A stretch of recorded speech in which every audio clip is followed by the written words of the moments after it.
Это орнамент Умайне, и он является одним из важнейших символов кыргызской культуры.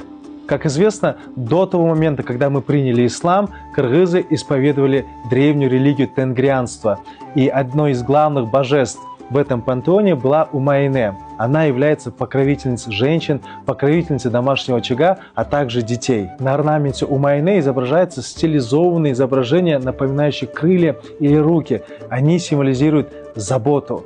Очень важно, что данный узор часто вышивался на детской одежде, так как Умайне считается покровительницей детей. Культ Умайне сохранился до сих пор в определенных кыргызских традициях и обрядах, а его первые упоминания относятся примерно к 7 векам, которые написаны на древнетюркских памятниках.